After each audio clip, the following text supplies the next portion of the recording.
क्या आपको पता है गोल्ड लोन लेने पर सोने की कुल कीमत का कितना प्रतिशत लोन मिलता है? और गोल्ड लोन की ब्याज दर क्या होती है? और गोल्ड लोन समय से ना चुकाने के परिणाम क्या होते हैं?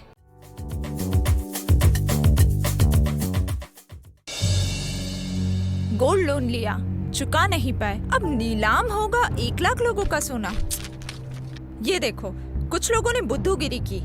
अब उनमें से जो लोग कर्जा नहीं चुका पाए, उनका सोना नीलाम होने जा रहा है। इसका प्रूफ? ये न्यूज और ऑक्शन का पेज देखिए। जिन परिवारों ने पेंडेमिक के दौरान सोना गिरवी रखकर उस पर लोन लिया और समय से कर्जा चुका नहीं पाए, आज गोल्ड लोन देने वाले एनबीएफसी और बैंक्स उन परिवारों का सोना नीलाम कर रहे हैं। इसका मतलब ये कि अगर गोल्ड लोन का कर्जा आपने समय से नहीं चुकाया तो आपका सोना आपकी नींद उड़ा सकता है।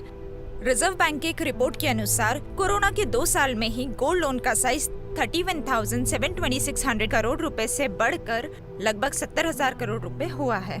इसकी जानकारी आपको नीचे दिए लिंक में मिलेगी। तुम्हारे ये गहने सोने के हैं? हाँ, पापा ने बर्थडे पे गिफ्ट किया है। तुम्हें पता है, वर्ल्ड गोल्ड काउंसिल के अनुसार 2021 में भारत में 797 टन सोने की खपत हुई है, जो पिछले 5 सालों में सबसे ज्यादा है। मेरे एक सवाल का जवाब दो।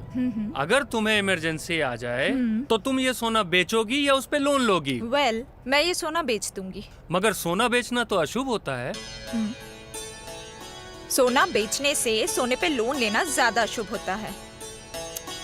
इस अंधविश्वास के चक्कर में ज्यादा से ज्यादा औरतें पैसों की समस्या आने पर अपने पति या अपने बेटे को अपने सोने के गहने गिरवी रखने को दे देती हैं। क्या आपने सोने की नीलामी वाली न्यूज ध्यान से नहीं सुनी? क्या आपको पता है गोल्ड लोन लेने पर सोने की कुल कीमत का कितना प्रतिशत लोन मिलता है? और गोल्ड लोन की ब्याज दर क्या होती है? और गोल्ड लोन समय से ना चुकाने के परिणाम क्या होते हैं? शायद गोल्ड लोन के ढेरों एड्स देखने के बाद आपको यकीन ही नहीं होगा कि गोल्ड लोन लेना कितना नुकसानदायक है। मैं आपको बताती हूँ कैसे। मानो जो सोना आपके पास है उसकी वैल्यू है 1 लाख रुपए। तो सबसे इम्पोर्टेंट और पहला फैक्ट, जब आप गोल्ड लोन लेने के लिए जाते हैं तो आपके सोने की कुल कीमत का सिर्फ 70% लोन आपको मिलता है। मतलब 1 लाख पर सिर्फ 70,000 रुपए। दूसरा फैक्ट, लोन की वैल्यू कभी भी पूरी कैलकुलेट नहीं की जाती है, और अगर कैलकुलेट की भी गई तो सिर्फ 70 से 75%।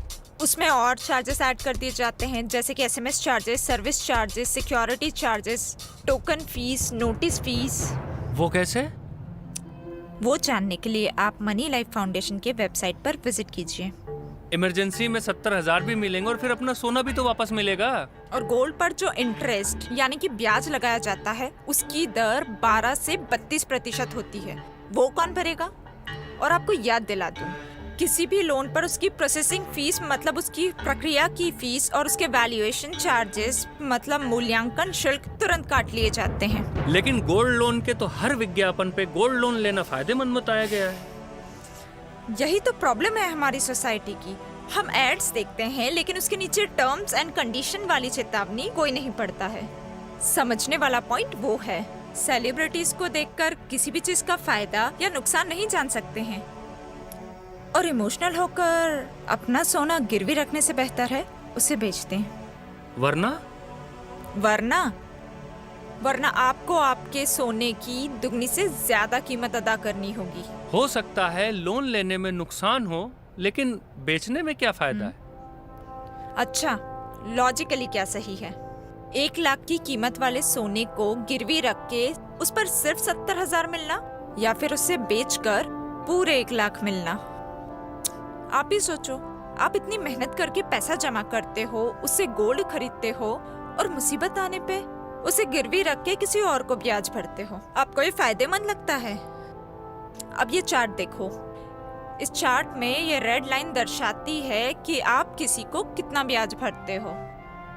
अगर आप सोना बेचते हैं तो आपको किसी को ब्याज नहीं भरना है, और 39 महीने में आप जितना ब्याज भर रहे थे उतने पैसे में आपका सोना आपके हाथ में। अरे, ये तो मैंने सोचा ही नहीं।